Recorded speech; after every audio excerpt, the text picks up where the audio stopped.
Assalamualaikum warahmatullahi wabarakatuh. Waalaikumsalam warahmatullahi wabarakatuh.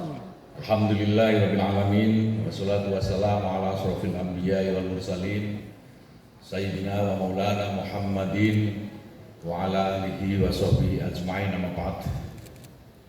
Bukan saya. Yang terhormat, sama-sama kita hormati, kita banggakan Bapak Menteri Pertahanan Republik Indonesia, Bapak Prabowo Subianto, para kiai, para asatid, para ustadzah, para ibu nyai, Bapak Ibu sekalian, saudara-saudara penerima program inkubasi bisnis dari Kementerian Agama yang saya hormati dan banggakan. Bapak Ibu sekalian, ada para pejabat eselon 1 dan 2 Kementerian Agama yang hadir, Pak Dirjen Pendis, Pak Direktur Pontren, Direktur Diktis, dan para pejabat lain yang tidak bisa saya sebut satu persatu. Tentu yang pertama, mari kita panjatkan puji syukur kehadirat Allah Subhanahu wa Ta'ala. Alhamdulillah, sejak dari siang hari tadi sampai sekarang kita masih diberikan nikmat sehat dan sempat, tentu saja kesempatan untuk bisa bertemu dan bersilaturahim di Sarasehan, ya insya Allah akan membawa berkah bagi kita semua, fid dini wa dunya wal akhirah, insya Allah. Kabul.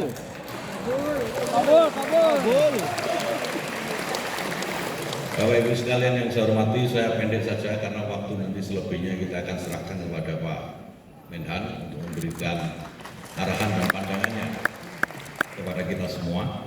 Yang pertama, Sarasehan ini ditujukan, saya memang memberikan instruksi kepada Pak Direktorat Jenderal Pendidikan Islam untuk mengadakan Sarasehan ini sebagai ajang silaturahim. Ya, pertama sebagai ajang silaturahim sekaligus komunikasi antar penerima program inkubasi bisnis dari Kementerian Agama. Mungkin di antara Bapak Ibu sekalian ada bisa bertukar produk untuk didagangkan gitu di tempatnya masing-masing gitu ya. Mungkin ada satu pesantren membutuhkan satu bahan yang bisa diproduksi oleh pesantren yang lain. Ini menjadi ajang silaturahim dan bisa memenuhi kebutuhan satu dengan yang lainnya. Dengan begitu saya meyakini jika silaturahim ini terus-menerus dilakukan, maka keinginan kita untuk memandirikan pesantren melalui program inkubasi bisnis ini bisa dengan segera dapat kita capai tujuannya. Presiden Jokowi, Bapak Ibu sekalian, Presiden Jokowi mengamanatkan kepada saya untuk setidaknya sampai tahun 2024 ada 5.000 pondok pesantren yang sudah dimandirikan. Di antara Bapak Ibu sekalian sudah ada sekitar 2.600 penerima yang hadir pada hari ini. Sebagian mungkin masih sholat di lantai 4, mudah-mudahan bisa segera masuk kembali ke sini. Dan ini adalah wujud perhatian pemerintah kepada pondok pesantren. Pak Prabowo, Pak Menteri Pertanian yang saya hormati, saya ingin menyampaikan kalau bicara pesantren tidak akan pernah lepas dari 3 hal. Yang pertama adalah tasfirul afkar, yang kedua nahdlatul tujar, dan yang ketiga adalah Nahdlatul Wathon. Tasfirul afkar atau kebangkitan pemikiran atau pergolakan pemikiran. Pemerintah negara melalui pemerintah sudah memberikan perhatian yang cukup besar. Beasiswa bisa diakses oleh para santri termasuk pesantrennya. Juga program yang selama ini sudah berjalan seperti beasiswa santri, apa namanya Pak Dirjen? Ya pokoknya itu nanti tanya Pak Dirjen. Saya sampai lupa, grogi saya. Beasiswa untuk santri sudah ada gitu, dan insya Allah tahun depan akan ditingkatkan sehingga semua santri di seluruh Republik Indonesia ini bisa menikmati akses pendidikan dengan baik. Yang kedua, pesantren tidak pernah bisa dilepaskan dengan apa yang disebut dengan Nahdlatul Tujar atau kebangkitan orang-orang yang dagang seperti Bapak Ibu sekalian ini. Jadi bagaimana kita meningkatkan kapasitas ekonomi yang kita miliki agar pesantren bisa mandiri dan tidak tergantung dengan pihak-pihak lain di luar pesantren. Pesantren kalau ingin membuat kegiatan tidak perlu lagi membuat proposal. Datang ke kepala daerah, datang ke Pak Camat, datang ke Pak Lurah, tidak perlu lagi. Karena pesantren sudah bisa memenuhi kebutuhannya dengan memiliki program-program kemandirian dan bisnis di dalam pesantren sendiri. Amin. Ini pemerintah juga sudah hadir, meskipun belum sepenuhnya, bertahap. Bapak Ibu sekalian, ini bagian yang beruntung atau sebaliknya. Beruntung karena menjadi prototipe atau menjadi contoh, beruntung karena Bapak Ibu sekalian ini menjadi pionir dari pesantren-pesantren yang lain yang belum mendapatkan program ini. Insya Allah pesantren yang lain akan segera mendapatkan program inkubasi bisnis sebagaimana Bapak Ibu sekalian. Amin. Kalau dulu pemerintah hadir dalam memberikan bantuan kepada pesantren, biasanya hanya diberikan pelatihan saja. Cuma diberikan pelatihan bisnis, tidak diberi modalnya. Ya pasti modal madil kalau cuma pelatihan. Ada juga pesantren yang dikasih modal, tidak dikasih pelatihannya. Dikasih modal untuk beli sapi, yang dibelikan kemudian kijang super maksudnya. Ada program disiapkan untuk beli sapi, bukan beli kijang.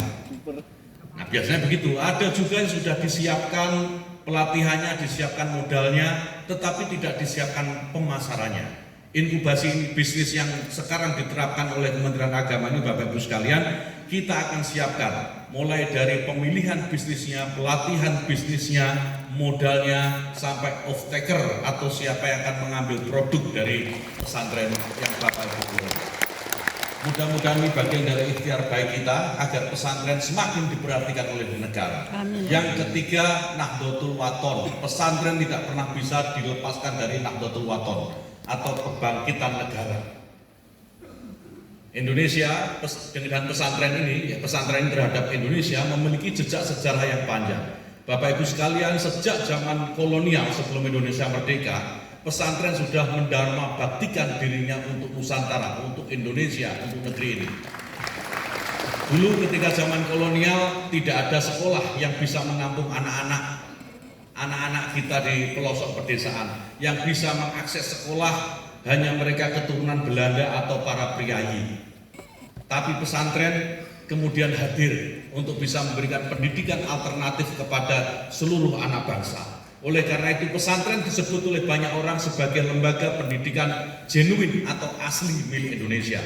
Di tempat lain tidak ada pesantren. Epos sejarah ini berlanjut ketika perang kemerdekaan, para santri-santri di pondok pesantren juga ikut berjuang dalam memerdekakan negeri ini. Banyak pahlawan-pahlawan dari pesantren yang gugur dalam memperebutkan kemerdekaan negeri yang kita cintai ini.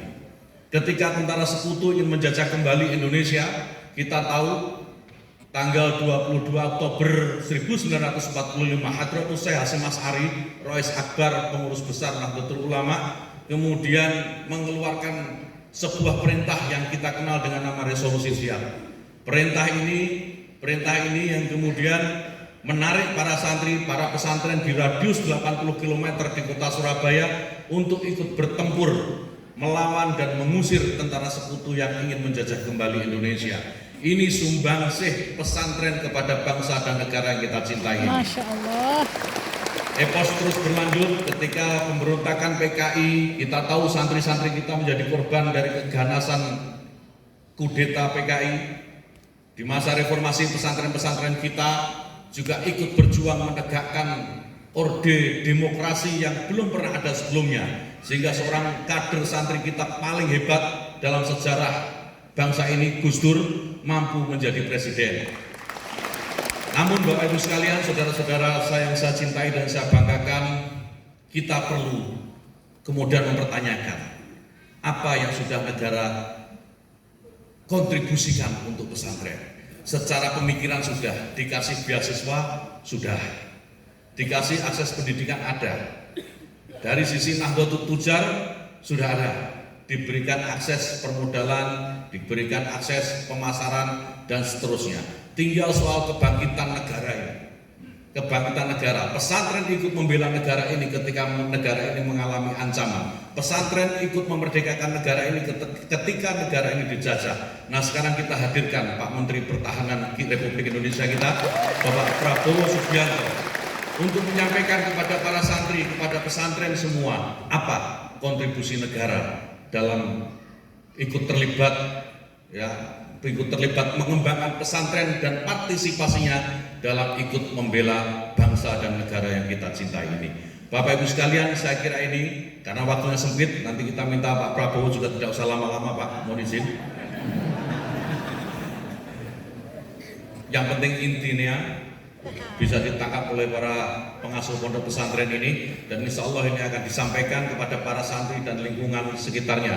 Kita tahu pesantren itu bukan hanya satu lembaga saja, toktil pesantren bukan, tapi kalau kita bicara pesantren itu artinya bicara ekosistem di dalamnya. Pesantren, pengurus, santri, kiai, dan masyarakat di sekitarnya. Saya yakin apa yang Bapak Ibu sekalian dapatkan, baik itu program, baik itu wejangan, baik itu arahan, nasihat, itu pasti akan berdampak di masyarakat sekitar pondok pesantren, bukan hanya di dalam pesantren saja. Terima kasih Bapak Ibu sekalian atas kesabarannya sejak siang tadi mengikuti acara ini. Sekali lagi mudah-mudahan ini bermanfaat dan menjadi catatan amal soleh kita semua yang akan kita bawa sebagai sangu di akhirat nanti. Terima kasih. Wallahu muwaffiq ila aqwamit thoriq. Wassalamualaikum warahmatullahi wabarakatuh. Terima kasih Gus Menteri, mohon untuk tetap berada di atas panggung karena akan ada penyerahan penghargaan dalam bentuk bantuan kepada 5 pesantren terbaik. Yang pertama, Pondok Pesantren Robotul Ma'arif, Boyolali, Jawa Tengah. Yang kedua, Pondok Pesantren Nurul Jadid, Paiton, Probolinggo, Jawa Timur. Yang ketiga, Pondok Pesantren An-Nur, Maron, Purworejo, Jawa Tengah. Selanjutnya, Pondok Pesantren Nahdlatul Ulum Maros, Sulawesi Selatan. Pondok Pesantren Al-Mutakin Balikpapan, Kalimantan Timur. Dan turut kami mengundang atas panggung yang terhormat Menteri Pertahanan Republik Indonesia, Bapak Prabowo Subianto.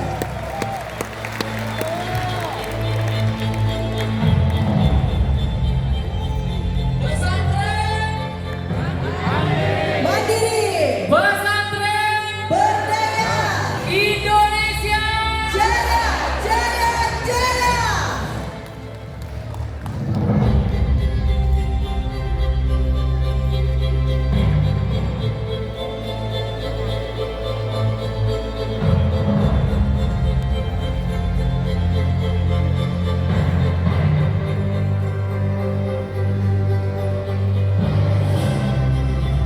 Selanjutnya adalah penyerahan penghargaan dalam bentuk bantuan kepada pondok pesantren terbaik penerima inkubasi bisnis pondok pesantren. Yang Beri langsung. tepuk tangan yang luar biasa untuk para penerima bantuan inkubasi bisnis 2023. Mudah-mudahan bantuan ini bisa menjadi tambahan dan injeksi modal untuk para pelaku usaha pondok pesantren agar bisa terus meningkatkan kualitas pemberdayaan masyarakat pondok pesantren melalui jalur ekonomi. Betul sekali Gus Romli. Dan kali ini kami mohon kesediaan Bapak Menteri Pertahanan dan juga Menteri Agama untuk dapat melakukan foto bersama.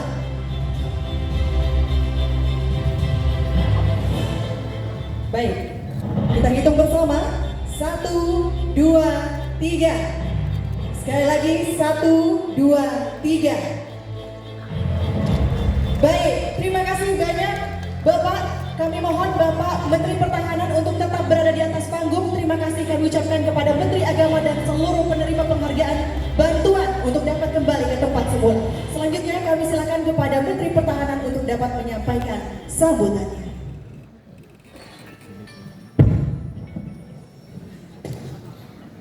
Bismillahirrahmanirrahim. Assalamualaikum warahmatullahi wabarakatuh.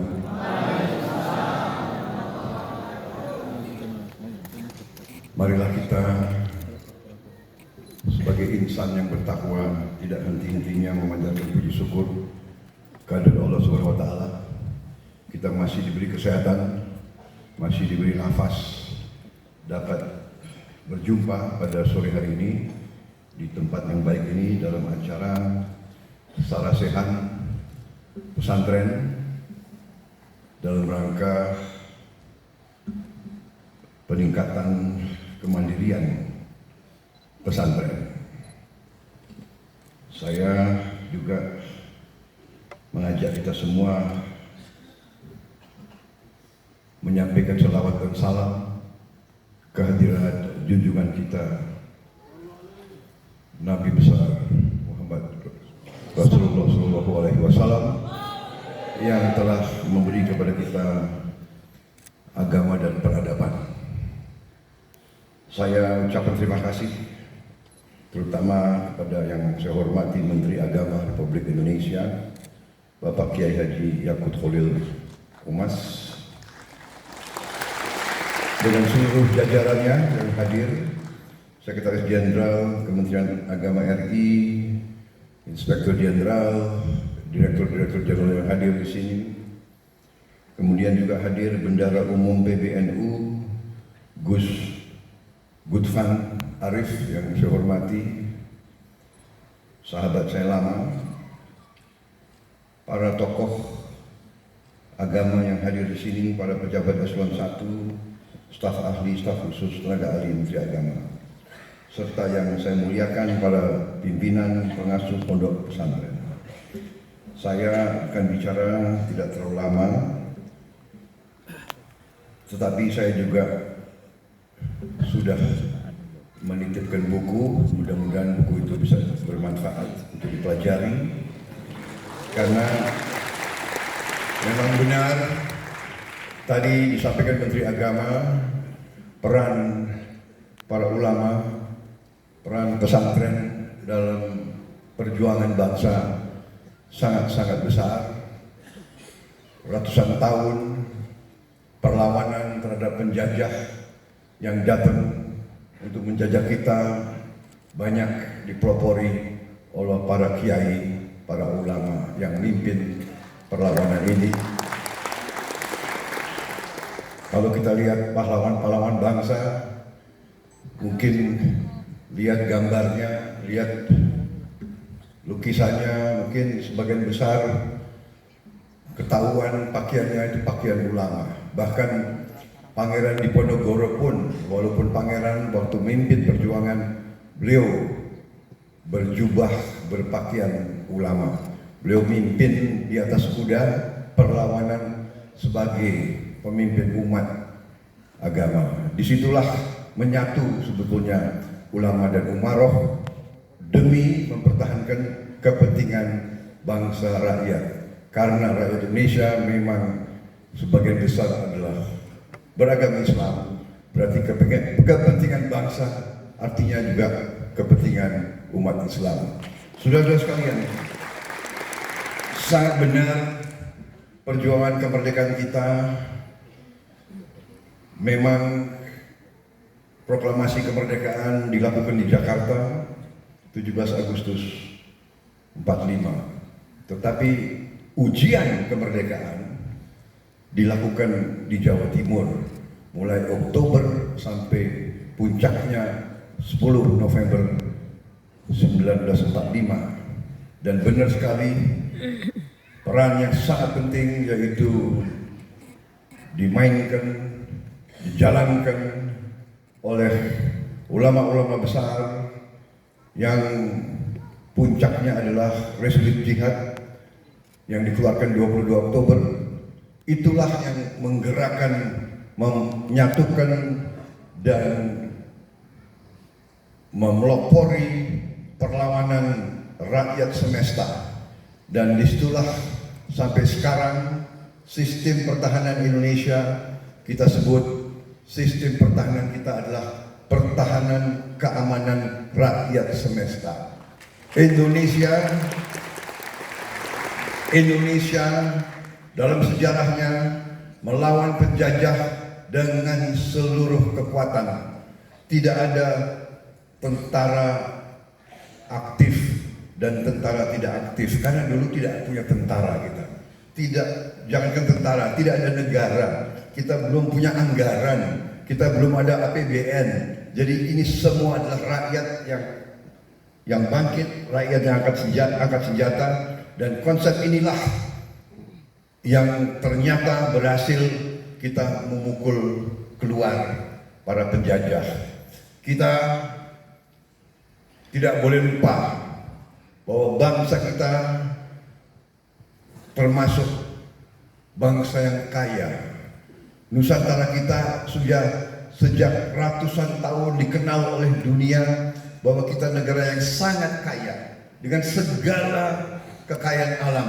Karena kekayaan itulah mereka silih berganti datang ke sini ratusan tahun. Silih negara-negara dari jauh datang ke kita. Bukan kita yang ke mereka, mereka yang ke kita. Dan inilah pelajaran sejarah Bapak-bapak sekalian. Kalau kita tidak kuat, kita akan dilindas. Kalau kita tidak kuat, kekayaan kita akan diambil. Ini pelajaran sejarah. Ini sejarah manusia seperti itu. Bahkan di sekolah-sekolah tinggi negara-negara barat, di semua universitas, di semua sekolah tentara, sekolah strategi, diajarkan satu hukum, satu dalil, disebut hukum Thukydides. Thukydides ahli sejarah dari Yunani. Dia menulis buku tentang sejarah perang Yunani 2500 tahun yang lalu. Satu dalil, satu kalimat yang mereka pegang sampai sekarang. Dalam bahasa Inggris, the strong will do what they can and the weak suffer what they must. Artinya the strong, yang kuat akan berbuat apa yang mereka bisa berbuat. Yang lemah menderita. Yang lemah harus menderita. And the weak suffer what they must. Must itu harus. Bayangkan, ini yang diajarkan. Ini yang kadang-kadang kita ini tidak terlalu mengerti. Kita bangsa yang baik. Kita bangsa yang ramah. Ini genetika kita. Kalau ada yang ke rumah kita, ya saya kira ibu-ibu pasti setuju. Kalau ada tamu, kan kita terima dengan baik, ya kan? Monggo, Pinara, monggo. Dan bahkan pasti kalau perlu kita ke tetangga, pinjam gula, pinjam kalau perlu pinjam beras. Karena kita sangat menghormati tamu. Bapak-bapak ibu sekalian, bangsa lain sifatnya agak lain. Belum tentu kalau kita bertamu dia mau kasih minum ke kita. Orang dia mengatakan, aku punya penghasilan, Anda punya penghasilan, kenapa harus saya kasih makan kepada Anda? Itu yang saya alami. Saya pernah tinggal di Eropa, diajak oleh teman saya, ayo Prabowo ke rumah saya, kita belajar yuk. Oke, saya ikut. Waktu itu jam 5:30. Begitu saya masuk, saya lihat keluarganya semua duduk di meja lagi makan. Teman saya bilang, Prabowo, kau di sini aja ya. Ini buku, turun baca. Saya makan dulu ya. Ya adatnya seperti itu. Dia nggak salah. Karena dibilang ini saya kerja keras untuk keluarga saya. Prabowo bukan keluarga saya. Dia datang ke sini belajar. Ya ini buku, baca. Kan kita tidak bisa seperti itu. Apalagi kalau ke pesantren, ya kan? Tiap kali saya ke pesantren, nyai-nyai sudah masak. Sudah masak. Dan kalau kita nggak makan, waduh, terpaksa makan, ya kan? Padahal saya harus ke 3 pesantren lain. Jadi makan. Jadi kalau, waduh ini. Dan di pesantren kalau kita makan ditungguin, nyai-nyai tungguin semua itu. Lihatin. Bener Bu? Bener kan? Ya kan? Dimakan kan? Dimakan. Walaupun sudah kenyang, makan. Jangan sampai nanti nggak diterima di pesantren ini kan gitu. Ini musim politik, tapi saya di sini tidak boleh bicara sebagai capres.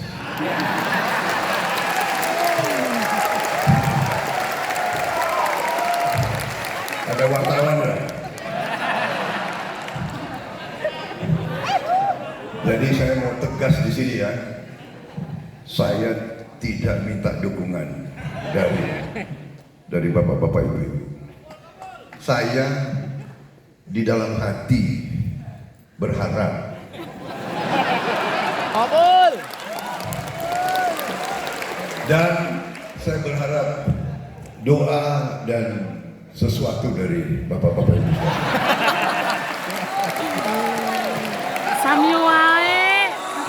Gak salah kan? Kabul. Apa dilarang berharap?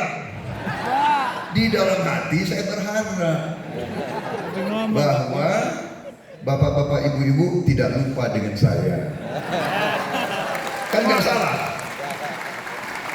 Tidak lupa, jangan sampai lupa pada hari-hari yang penting. Nanti ada yang rekam, aku kena lagi. Bapak-bapak ibu sekalian, tadi pertahanan keamanan kita harus kuat. Kalau kita tidak kuat, itu yang terjadi kepada saudara-saudara kita di Gaza, di Palestina. Itu yang terjadi. Karena ada bangsa-bangsa yang hanya mengandalkan kekuatan fisik, hanya mengandalkan kekuatan militer. Karena itu pelajaran dari mana-mana, pelajaran dari di Ukraina, pelajaran dari Gaza, saudara-saudara kita sedang mengalami suatu penderitaan luar biasa, suatu serangan luar biasa. Begitu banyak anak-anak kecil yang jadi korban. Ini memberi peringatan kepada kita bahwa bangsa Indonesia harus kuat. Karena bangsa Indonesia, kita bangsa yang ramah, kita bangsa yang halus, kita bangsa yang tidak pernah mau ganggu bangsa-bangsa lain. Tapi kita selalu diganggu, kita selalu diadu domba, kita selalu dipecah belah. Kekayaan kita diambil terus. Sekarang alhamdulillah Indonesia merdeka. Tapi Indonesia walaupun merdeka selalu diganggu. Tapi alhamdulillah presiden demi presiden telah berbuat dan kita sampailah hari ini di titik yang baik bahwa kita sangat mungkin lompat menjadi negara yang sangat makmur, dan ini harus kita akui. Dan marilah jangan kita selalu pelit memberi penghargaan, bahkan kadang-kadang lupa dengan jasa-jasa pemimpin-pemimpin kita. Kadang-kadang sifat-sifat keserakahan, sifat-sifat ambisi untuk suatu jabatan membuat ada di antara kita yang selalu mencaci maki, selalu mengejek, selalu mencari-cari kelemahan. Saudara-saudara sekalian, kita harus punya sekarang kedewasaan, kita harus punya kearifan, kita harus punya suatu jiwa besar untuk bersatu. Pemimpin-pemimpin Islam di Indonesia memiliki jiwa besar. Pada saat mendirikan Republik ini, justru pemimpin-pemimpin Islam yang akhirnya mendorong, mendukung, dan melahirkan Pancasila. Justru ini yang harus diketahui oleh seluruh rakyat Indonesia. Justru pemimpin-pemimpin Islam yang mendorong dan yang menghasilkan Pancasila yang bisa mempersatukan seluruh bangsa Indonesia.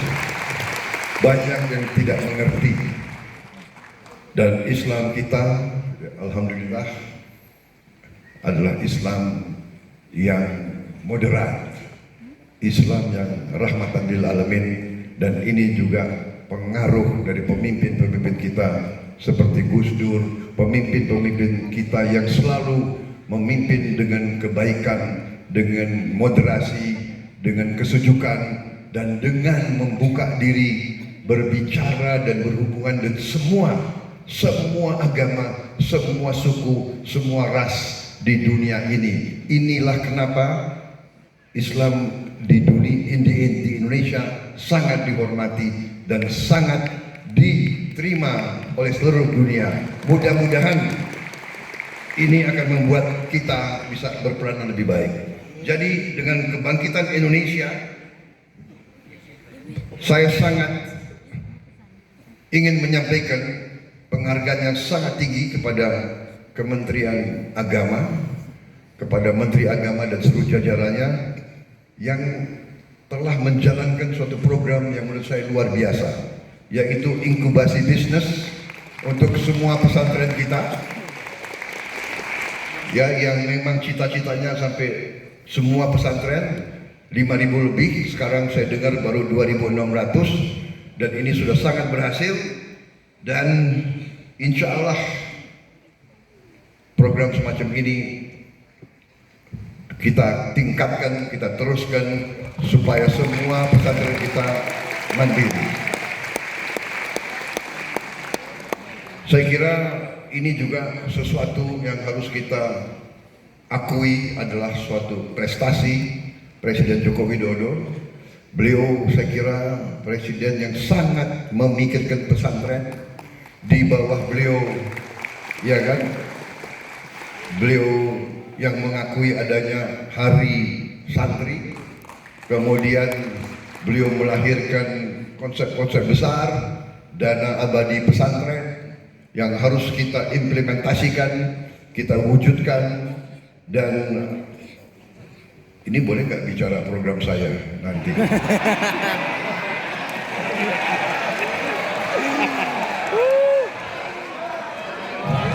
Nanti disemprit, ya. Pokoknya saya sudah menyatu dengan Pak Jokowi.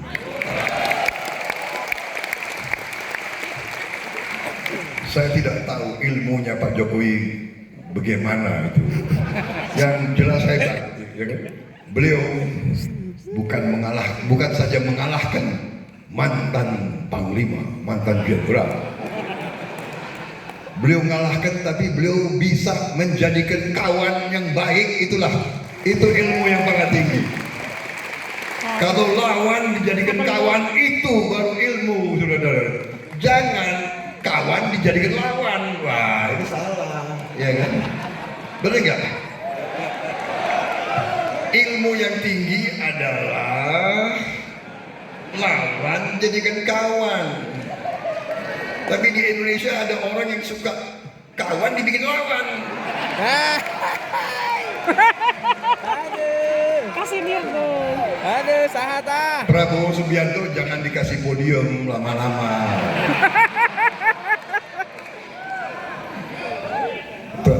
Itu ada Bawaslu di belakang itu, ngerekam. Enggak kok, maksud saya baik.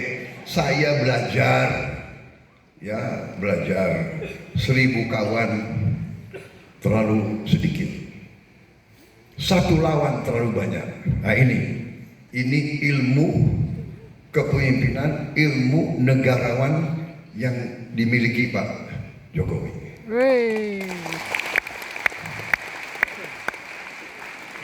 Beliau kalahkan saya, tapi beliau ajak, ayo bersatu untuk rakyat kita. Jadi bagaimana saya bisa nolak? Iya kan? Tapi ada yang mengatakan Prabowo takut di luar. Ya sudah, jangan diteruskan ya. Antum mengerti kan?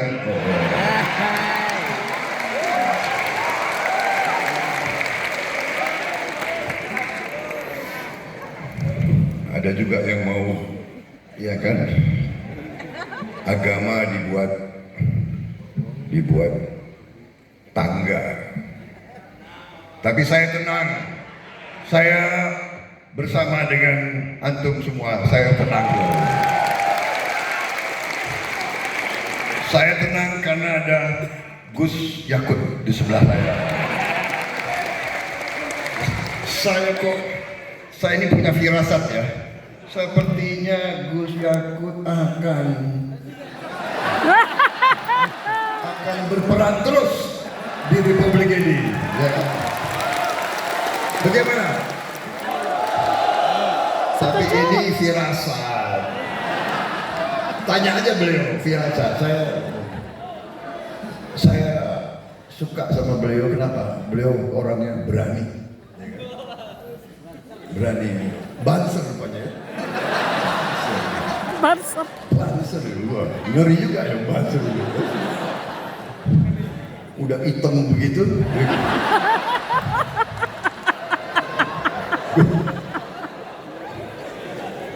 Berarti selalu di matahari. Ya. Yang kita curiga yang kuning-kuning putih-putih di AC terus.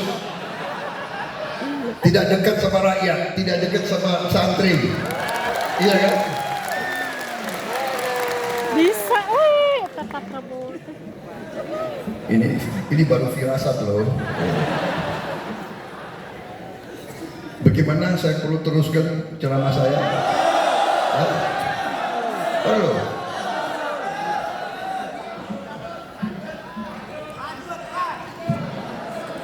Tapi nanti dituduh visi dan misi. Ini gini aja, pemerintah ya, pemerintah.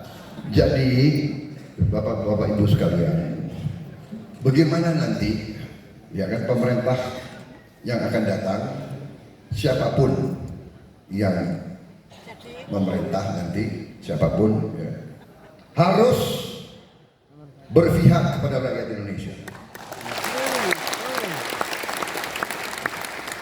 Jadi strateginya Pak Jokowi sudah benar. Tidak akan mengizinkan kekayaan kita dijual murah sebagai bahan mentah ke bangsa asing. Tidak mau lagi kita.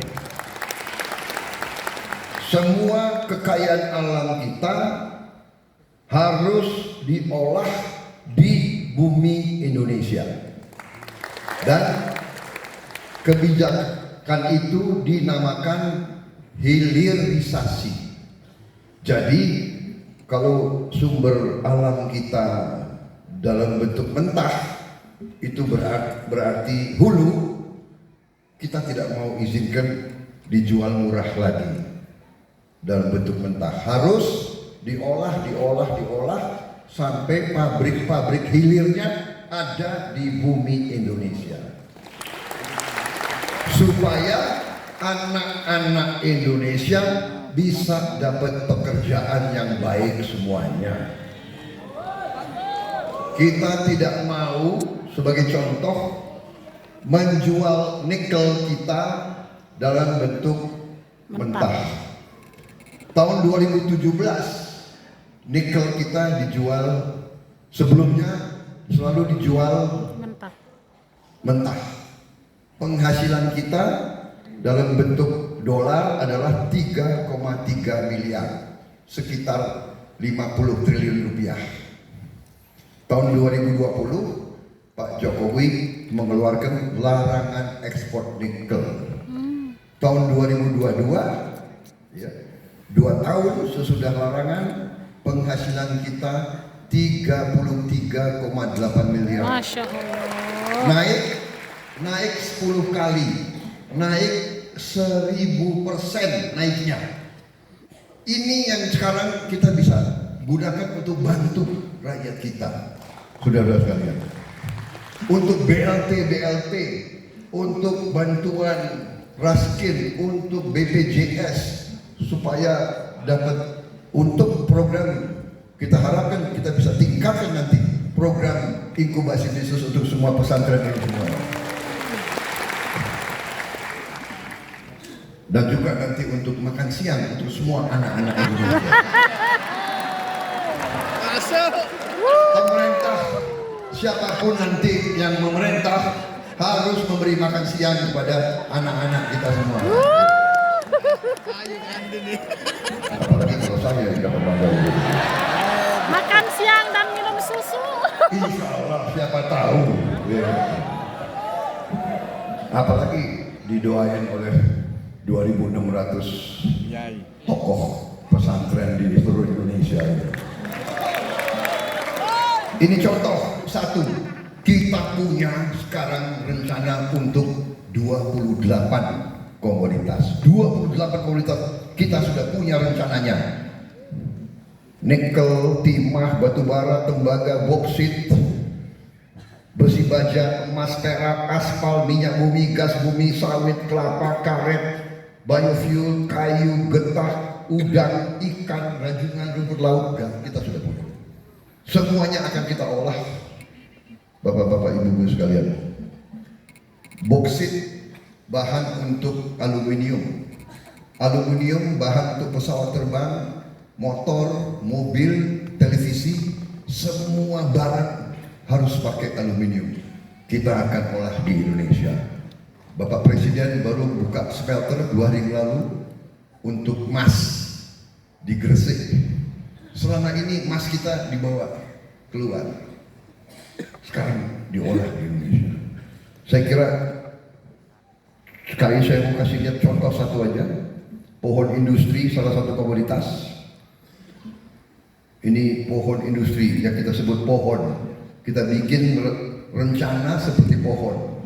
Kelihatan di ujungnya nanti bahan nikel ini bisa nilainya naik 67 kali.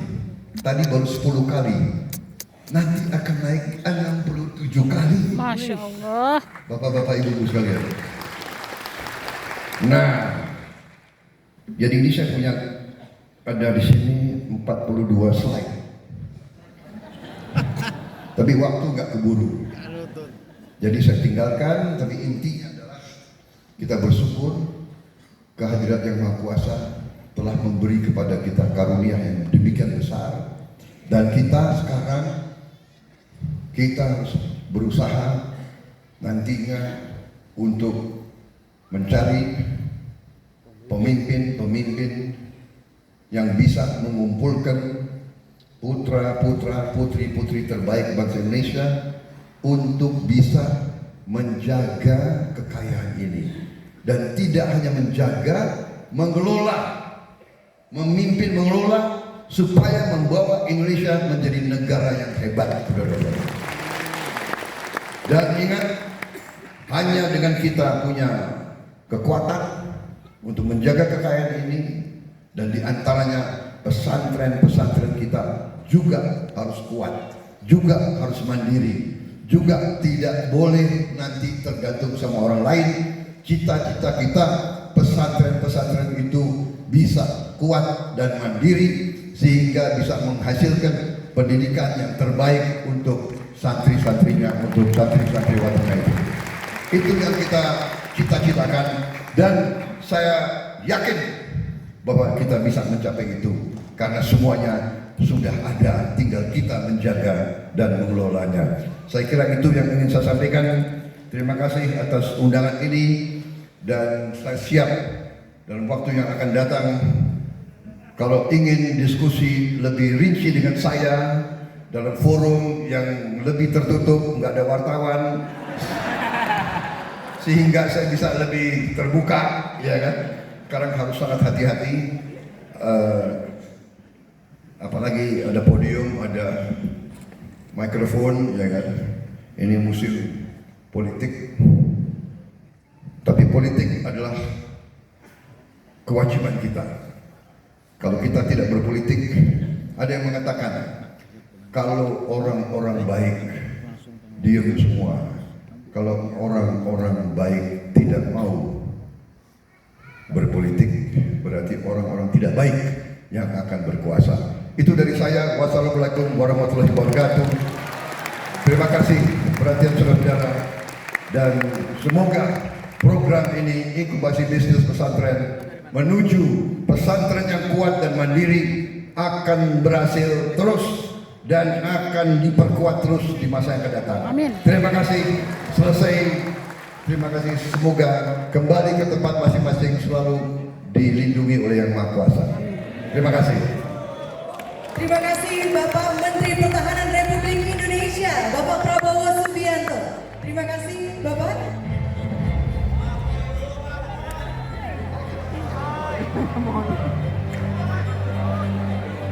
Terima kasih banyak Bapak Prabowo Subianto atas kehadirannya di tengah-tengah kita ribuan pengasuh pondok pesantren seluruh Indonesia. Boleh kita berikan tepuk tangan yang meriah sekali lagi Bapak Ibu.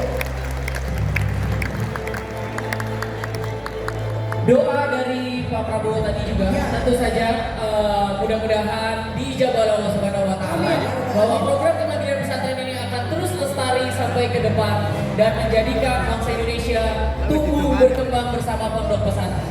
Betul sekali. Maka dari itu, Gus Romzi, demikianlah acara kita pada hari ini. Semoga program kemandirian pesantren ini mampu meningkatkan fungsi pemberdayaan pondok pesantren sebagaimana yang diamanatkan oleh undang-undang. Akhir kata, saya Sakila Cahya Mentari Isgani. Saya Romzi Ahmad mengucapkan terima kasih banyak. Wassalamualaikum warahmatullahi wabarakatuh dan selamat sore.